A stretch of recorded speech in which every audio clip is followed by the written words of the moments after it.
ஓம் சாய்ராம். என் அன்பு செல்லமே, என்னுடைய அழகான தங்கமே, உன்னுடைய வாழ்வில் நீ காணும் பிரச்சனைகள் அனைத்தும் முடிய போகிறது.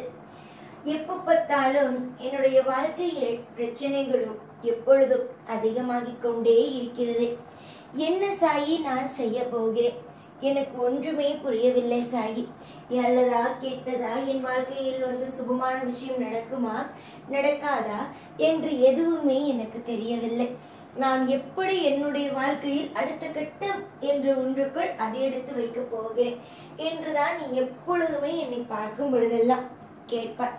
அம்மா, உன்னுடைய வாழ்க்கையில் நீ பார்க்கும் ஒவ்வொரு விஷயங்களும், உன்னுடைய வாழ்க்கையில் நீ கேட்கும் ஒவ்வொரு விஷயங்களும் எனக்கு புரிகிறது. நீ என்ன விஷயம் கேட்கிறாய், என்ன விஷயம் பார்க்கிறாய், எதில் நீ ஆசைப்படுகிறாய் என்று எல்லாம் எனக்கு தெரிகிறது. இதுதான் தெரியவில்லை, அது தெரியவில்லை என்று நான் எதிலேயுமே உனக்கு பொய் சொல்லி உன்னை மனதை கஷ்டப்படுத்துவதோ இல்லை சாய் நம்மை கண்டு கொள்ளவில்லை என்று நீ எப்ப பார்த்தாலும் புலம்புவதற்கும் நான் இப்பொழுதும் வேலை கொடுக்க போவதே கிடையாது. உன்னுடைய வாழ்க்கையில் எல்லா விதத்திலும் எல்லா விதமான அற்புதத்தையும் அதிசயத்தையும் தான் இனி வரும் காலத்தில் நான் காட்டுவதற்காக ஒரு முடிவுகளோடு, ஒரு சந்தோஷமான விஷயங்களோடு காத்திருக்கிறேன்.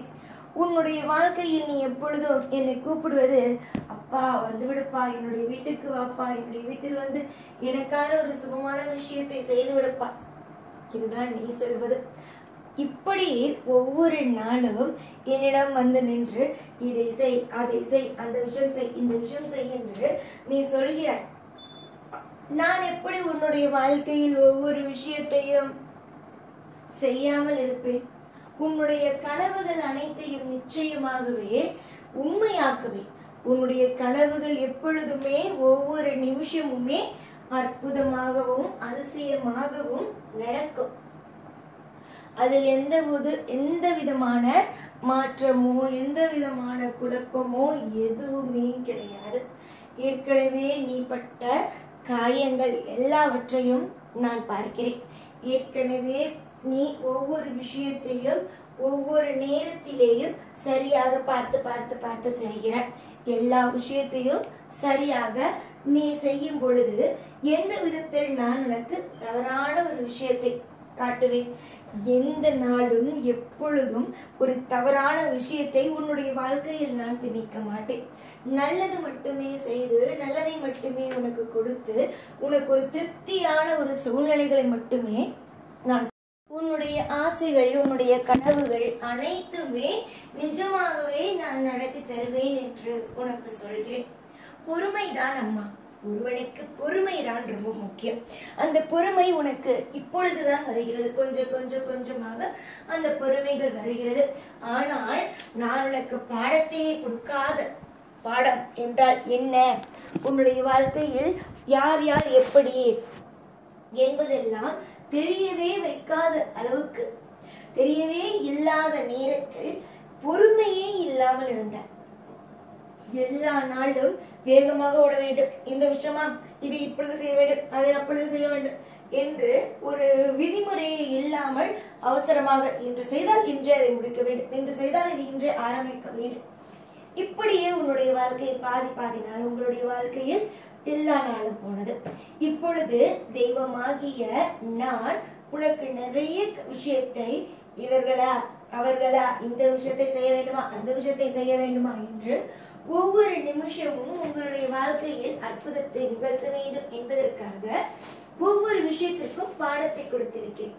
பாடத்தை கொடுக்கும் பொழுது நீங்கள் நினைப்பது என்னவென்றால், நமக்கு ஏற்கனவே தெய்வம் அதிகமான பாடத்தை கொடுத்து விட்டது, இப்பொழுது நம்ம கொஞ்சம் சுதாரிப்பாக இருக்க வேண்டும் என்று ஒவ்வொரு விஷயத்தையும் யோசித்து செய்கிறீர்கள். இதிலிருந்து என்ன கற்றுக்கொள்கிறீர்கள்? தெய்வம் எதையும் காரணம் இல்லாமல் செய்யாது என்பதை நீங்கள் புரிந்து கொள்ள வேண்டும். இந்த சாய்க்கு எப்பொழுதுமே ஒரே ஒரு விஷயம்தான், என்னுடைய பிள்ளைகள் நேரான பாதையில் பயணிக்க வேண்டும். முக்கியமாக என்னவென்றால், எவ்வளவுதான் கஷ்டமான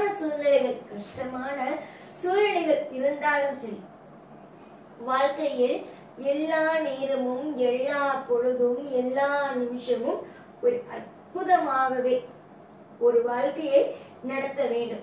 கஷ்டம் வருகிறது என்பதற்காக தவறான ஒரு விஷயத்தை முடிவெடுப்பதோ இதெல்லாம் இருக்கக்கூடாது. ஒவ்வொரு நாளும் அப்பாவாக நான் இருக்கிறேன், என்னுடைய அப்பா எல்லா விஷயத்தையும் பார்த்து கொள்வார் என்ற நம்பிக்கையை உன் மனதுக்குள் வைக்க வேண்டும் என்பதற்காக அப்பப்போ வந்து நின்று அம்மா நான் இருக்கிறேன், உனக்காக இது செய்கிறேன், உனக்காக அது செய்கிறேன் என்று ஒவ்வொரு விஷயத்திலேயும் சொல்லிக் கொடுத்து கொண்டேதான் இருக்கிறேன். வெறுக்காதே. வாழ்க்கையில் இந்த விஷயம் நடக்குமோ, அந்த விஷயம் நடக்குமோ, இப்படி நடக்குமோ, அப்படி நடக்குமோ என்று எந்த ஒரு விஷயத்திலேயும் வெறுக்காதே. வாழ்க்கையை முதல் வெறுத்து விடாதே. வாழ்க்கை என்பது ஒரே ஒரு முறை வெறுத்து விட்டாலே போதும், எல்லாமும் கஷ்டமாகவே இருக்கும். வெறுக்க வேண்டாம். வாழ்க்கையில் தப்பான விஷயங்கள் நடந்து விடுமோ என்று நினைக்கவும் வேண்டாம். நம்முடைய வாழ்க்கையில் எல்லாம் செழிப்பாக இருக்கும். ஒவ்வொரு நாளும் நமக்கு பிடித்ததாகவே நடக்கும் என்று நீ நம்பினாலே போதுமானதே. இதுவரைக்கும் பல நேரத்தில் பலவிதமான காயத்தை நீ சந்தித்தாய். உன்னுடைய வாழ்க்கையை பற்றி எதையும் நினைத்து கவலைப்படாமல் இரு, சந்தோஷமாக இரு. உன்னுடைய வாழ்க்கையில் ஒவ்வொரு நிம்மதியையும் ஒவ்வொரு விதமான அற்புதமான விஷயங்களையும் நானே நடத்துகிறேன். இதுவரைக்கும் உன்னுடைய வாழ்க்கையில் ஏதாவது தப்புக்கள் நடந்திருந்தால் நீ அதை மறக்காமல் அதை ஒரு பாடமாக எடுத்துக்கொள். ஆனால் இன்று நான் உன்னுடைய வாழ்க்கையில் செய்ய போகும் விஷயமும் பிரம்மாண்டம். அந்த பிரம்மாண்டத்தை என்றுமே மறக்க முடியாமல் நீ இனிமேல் நான் செய்ய போகும் விஷயங்கள் ஒவ்வொன்றையும் ஞாபகம் வைத்து சந்தோஷமாகவே இருப்பாய். தைரியத்தோடு இருந்தால் எல்லாமும் வெற்றிதான். தைரியத்தை மட்டும் ஒரு நாளும் ஒரு பொழுதும் எந்நாளும் நீங்கள். உன்னுடைய வாழ்க்கையில் எல்லாமும் மாறும். இனிமேல் கவலைகள் பட வேண்டாம். சந்தோஷமான நாட்களோ வெகு பக்கத்தில் வந்துவிட்டது. இதற்கு மேல் வாழ்க்கையில் நல்லது நடக்காதோ, நல்லது வாழ்க்கையில் எப்பொழுதும் கிடைக்காதோ என்று நினைத்து நினைத்து நினைத்து உன்னுடைய நாட்கள் மொத்தத்தையும் வீணாக்கி கொள்ளாதே. நாட்கள் எப்பொழுதும் உனக்கு அமைதியாகவே நான் தருவேன். தொடர் முயற்சிகள் எப்பொழுதும் வீண் போகாது. அதே மாதிரிதான் தொடர்ந்து நீ தெய்வத்திடம் பிரார்த்தனை செய்யும் எந்த ஒரு விஷயமும் உன் வாழ்க்கையில் உன்னை கஷ்டப்படுத்தாது. நீ முயற்சி எடு, எல்லாம் நல்லதே நடக்கும். சில பேருடைய வாழ்க்கையை பார்க்கும் பொழுது உனக்கு எப்படி தெரியுமா இருக்கிறது, நமக்கும் இதே மாதிரியான வாழ்க்கைகள் அமைந்தால் நன்றாகவே இருக்குமே என்றுதான் தோன்றுகிறது. ஆனால் என்ன, எதுவுமே உனக்கு கிடைக்கவில்லை. விடுவிடு, எல்லா விஷயத்தையும் பார்த்து கொள்ளலாம். இதுவரைக்கும் கிடைக்காதது இனிமேல் உன் வாழ்க்கையில் கிடைக்க என்னானோ செய்வேன். பொறுமையோடு இருக்கும் பிள்ளைகளுக்கு என்றும் எப்பொழுதும் நிம்மதி என்ற ஒன்றை இந்த சாய் கொடுத்தே தீருவேன். உன்னுடைய தேவைகள் எல்லாம் நடத்திட, உன்னுடைய வாழ்க்கையில் ஒவ்வொன்றும் உனக்கு கிடைத்திட இந்த சாயின் ஆசீர்வாதமும் அனுகிரகமும் எப்பொழுதுமே உன்னோடே இருக்கும். இப்பொழுது வேண்டுமானால் தூரத்தில் இருந்து பார்க்கும் பொழுது எல்லாமும் உனக்கு கிடைக்காதது போலவே இருக்கலாம். ஆனால் என்னால் எவ்வளவு சீக்கிரமாகவே உன்னுடைய வாழ்க்கையில் ஒவ்வொரு விஷயத்தையும் கொடுக்க வேண்டுமோ அவ்வளவு சீக்கிரமாகவே உன்னுடைய வாழ்க்கையில் ஒவ்வொரு விஷயத்தையும் கொடுத்து உன்னை வாழ வைக்கிறேன். எப்பொழுதும் எல்லா நாளும் உன் கூடவே இருந்து உன்னை வாழ வைத்து அழகு பார்ப்பேன். இந்த சாய்நான். ஓம் சாய்ராம்.